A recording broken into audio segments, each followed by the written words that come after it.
खुदा के ज़िंदगी बख्श कलाम में से मुक़द्दस पौलुस रसूल का ख़त इफिसियों की कलीसिया के नाम, उसका चौथा बाब 22वीं आयत से शुरू करके 25वीं आयत तक हम खुदा के पाक कलाम में से तिलावत करेंगे।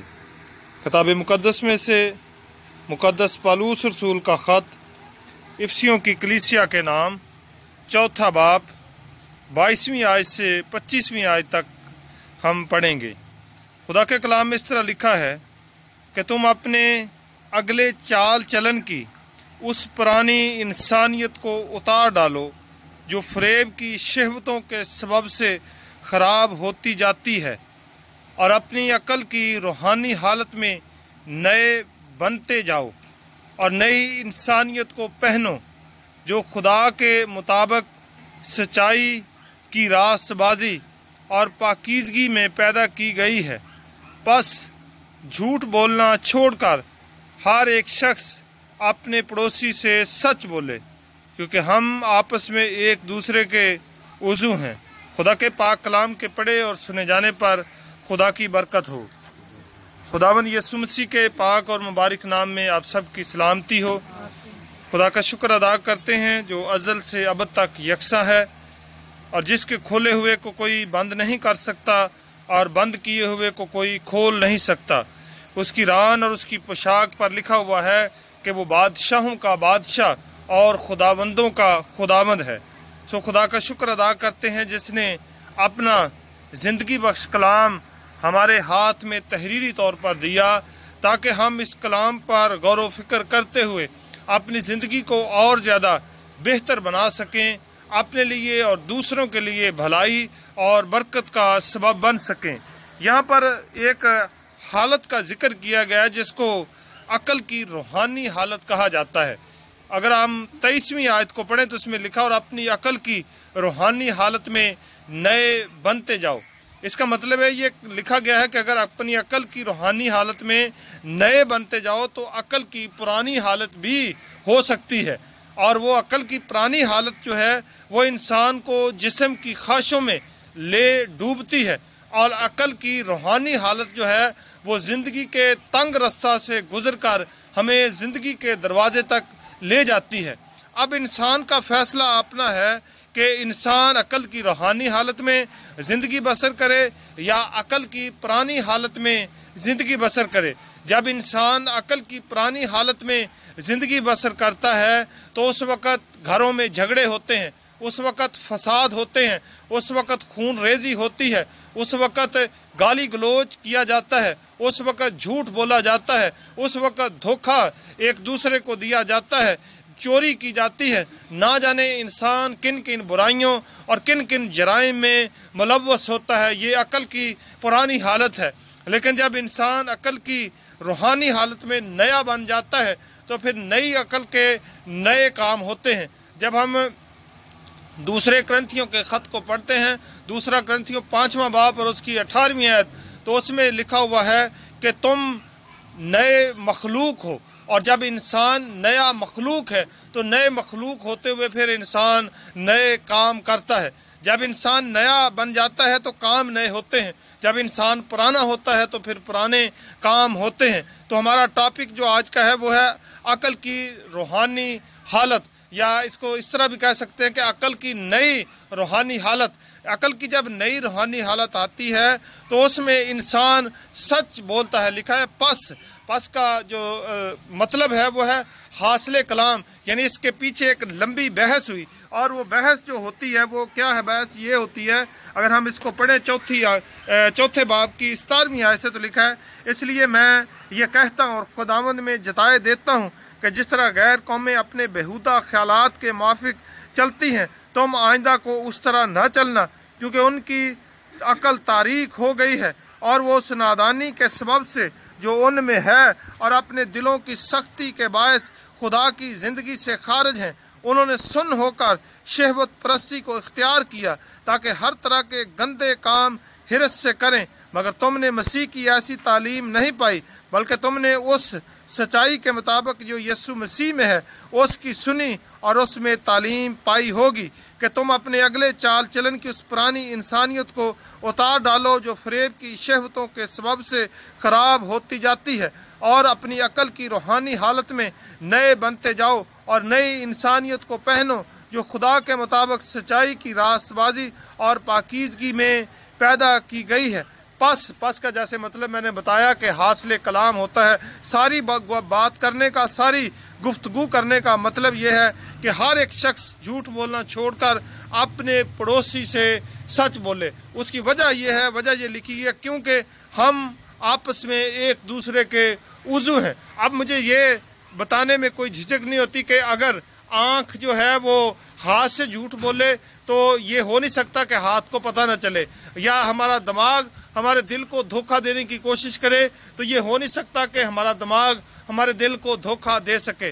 ना जैसे हमारा दिमाग हमारे दिल को धोखा नहीं दे सकता, हमारे पाँव हमारी आंखों को धोखा नहीं दे सकते, हमारी अकल हमारे दिल को या गुर्दे को या जिगर को धोखा नहीं दे सकते।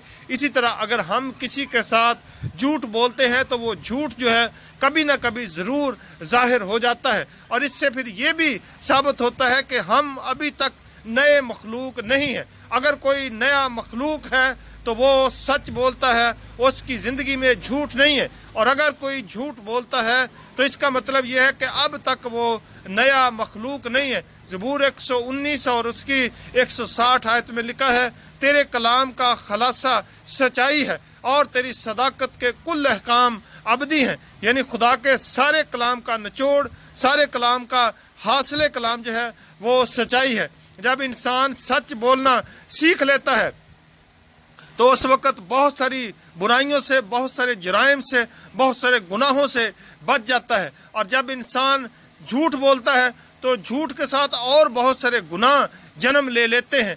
एक बुज़ुर्ग ने किसी से कहा कि बेटा आपसे मैं एक वादा लेना चाहता हूँ। वो चोरी करता था, उसने कहा कि चोरी से मना मुझे ना करना, और जो काम आप मुझे कहेंगे वो मैं आपका कहना मान लूँगा। उसने कहा कि बताएं। उस बुज़ुर्ग ने कहा कि बेटा आप झूठ बोलना छोड़ दें। जब उसने उससे वादा किया कि मैं झूठ नहीं बोलूँगा तो फिर उसको चोरी भी छोड़ना पड़ी, क्योंकि जब चोरी करता है इंसान पकड़ा जाता है, पुलिस पूछती है या बरादरी के लोग या मोहल्ले के लोग पूछते हैं। अगर उसने सच बोलना है, अगर सच बताएगा कि मैंने चोरी की है तो चोरी किया हुआ माल उसे वापस करना पड़ेगा। इसलिए जब उसने ये अहद कर लिया कि मैंने सच बोलना है तो चोरी भी छूट गई, उसके बाद ज़नाकारी भी छूट जाती है, गालियाँ देना भी छूट जाती हैं, धोखा देना भी छूट जाता है, बहुत सारे गुनाह और बहुत सारी बुराइयों से इंसान बच जाता है। इसीलिए पाक कलाम में लिखा हुआ है कि अगर हम यूहन्ना की इंजील उसका 8वां बाब और उसकी 44वीं आयत पढ़ें तो उसमें लिखा है कि तुम अपने बाप अबलीस से हो और अपने बाप की ख्वाहिशों को पूरा करना चाहते हो। वो शुरू ही से खूनी है और सच्चाई पर कायम नहीं रहा, क्योंकि उसमें सच्चाई है नहीं। जब वो झूठ बोलता है तो अपनी ही सी कहता है, क्योंकि वो झूठा और झूठ का बाप है। अबलीस झूठ का बाप है। जब हम झूठ बोलते हैं तो उस वक़्त हम अबलीस का सहारा लेते हैं। जब हम सच बोलते हैं तो हम अपने जिंदा, जलाली और पवित्र और अजीब और मशीर खुदावंद यीशु मसीह को मानते हैं। जब हम सच बोलते हैं तो फिर यीशु मसीह को मानते हैं। जब हम झूठ बोलते हैं तो फिर हम अबलीस का सहारा लेते हैं। किताब मुकद्दस में जब हम इमसाल की किताब को पढ़ते हैं तो वहाँ पर लिखा है झूठा गवाह बेसज़ा न छोड़ा जाएगा और जो झूठ बोलता है वो फना हो जाएगा। आपने देखा होगा कि जो झूठ बोलते हैं, झूठ से जिनका ताल्लुक़ है, उनके घर का जो चैन है वो जाता रहता है और उनके घरों में सुकून और इत्मीनान नहीं होता। जब इंसान सच बोलता है तो ज़िंदगी में इत्मीनान होता है, सुकून होता है, और उसके अलावा घर में सलामती भी होती है और अमन भी होता है। खुदावंद यीशु मसीह ने कहा कि राह और हक और ज़िंदगी मैं हूँ। हक का मतलब सच्चाई है। यीशु ने कहा कि राह और सच्चाई और ज़िंदगी मैं हूँ। अबलीस के बारे में कहा गया कि वो झूठा और झूठ का बाप है। अगर हम अब तक झूठ बोलते हैं तो फिर हमें अपनी ज़िंदगी को दोबारा परखने की ज़रूरत है कि हमने तौबा अभी तक की है या नहीं, अभी तक हम नजात याफ्ता हुए हैं या नहीं। अगर हम नजात याफ्ता हो गए हैं और हमारे मुंह से झूठ निकला है तो फिर हम गिरिया जारी करेंगे, खुदा से माफ़ी मांगेंगे। लेकिन जिसने तौबा नहीं की, जो शख्स अभी तक तब्दील नहीं हुआ, जब वो झूठ बोलेगा तो उसको पशेमानी नहीं होगी, उसको शर्मिंदगी नहीं होगी। इसलिए हम ईमानदार होते हुए अपनी ज़िंदगियों पर गौर करें, क्योंकि किताब मुक़द्दस में लिखा है कि तुम अपने अगले चाल चलन की उस पुरानी इंसानियत को उतार डालो जो फ़रेब की शहवतों के सबब से ख़राब होती जाती है, और अपनी अक्ल की रूहानी हालत में नए बनते जाओ और नई इंसानियत को पहनो जो खुदा के मुताबिक सच्चाई की रास्तबाजी और पाकीज़गी में पैदा की गई है। बस झूठ बोलना छोड़कर हर एक शख्स अपने पड़ोसी से सच बोले। हर शख्स का ये फ़र्ज़ बनता है कि अपने पड़ोसी से सच बोले, किसी को धोखा देने की कोई शख्स कोशिश ना करे। जब हम धोखा देते हैं तो किसी को नहीं देते, वो अपने आप को देते हैं। खुदा मुझे और आप सबको ये तौफीक बख्शे कि हम खुदावंद यीशु मसीह की पैरवी करते हुए सच का सहारा लें। आमीन। बहरो बर के खालिक और मालिक यीशु मसीह में हमारे आसमानी बाप, तेरा शुक्र और तेरी तारीफ़ करते हैं आज इस ज़िंदगी बख्श कलाम के लिए जो आज तूने हमारी इस्लाह और हमारी बेहतरी और भलाई के लिए बयान किया। ये कलाम बेफल न रहे बल्कि 30 गुना, 60 गुना और 100 गुना फल लाए। तेरे लोग बरकत पाएँ और हमेशा की ज़िंदगी हासिल करें।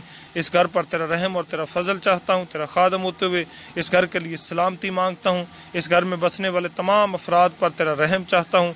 कोई भी शख्स ऐसा जिसने अभी तक तौबा नहीं की, उसको तौबा की तौफीक बख्श।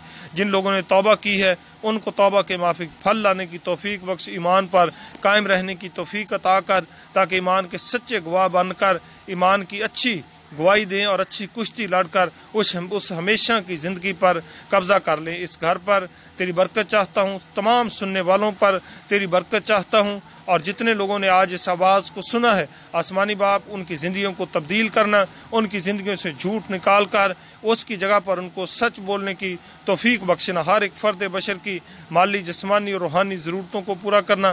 तमाम लोगों को जो इस वक्त मेरी आवाज़ सुन रहे हैं, जिस्म की बीमारियों से रिहाई अता फरमाना। अगर कोई शुगर की बीमारी में मुब्तला है तो उस शुगर की मूजी मर्ज़ को यीशु के नाम से हुक्म देता हूँ कि उनके बदनों से जुदा हो जाए। अगर कोई हेपेटाइटिस के मर्ज़ में मुब्तला है तो भी उसको हुक्म देता हूँ उस हेपेटाइटिस को कि उनके बदनों से जुदा हो जाए। और दीगर दिल की अमराज, जिगर के मर्ज़ और इसी तरह गुर्दे के मर्ज़ और दीगर तमाम जिस्म की बीमारियों को यीशु मसीह के नाम से मलामत करता और हुक्म देता हूँ कि इनके बदनों से जुदा हो जाएं। आसमानी बाप, तो अपने लोगों के ईमान की हिफाजत करना और उनको ईमान पर कायम रहने की तौफीक बख्शना। हर तरह की बदी और बुराई से बचाकर सही सलामत आसमान की बादशाही में ले जाना। ये दुआ तेरे प्यारे बेटे अपने खुदावंद यीशु मसीह के नाम से मांगते हैं। आमीन। ऐ हमारे बाप, तू जो आसमान पर है, तेरा नाम पाक माना जाए, तेरी बादशाही आए, तेरी मर्ज़ी जैसे आसमान पर पूरी होती है ज़मीन पर भी हो। हमारे रोज़ की रोटी आज हमें दे, और जिस तरह हमने अपने कर्जदारों को माफ़ किया है, तू भी हमारे कर्ज हमें माफ़ कर। हमें आज़माइश में न ला बल्कि बुराई से बचा, क्योंकि बादशाही, कुदरत और जलाल हमेशा तेरे ही हैं। आमीन। अब हमारे खुदावंद यीशु मसीह का फजल, खुदा बाप की मोहब्बत, पाक रूह की रफ़ाकत और शराकत अब से हमेशा तक होती रहे। आमीन।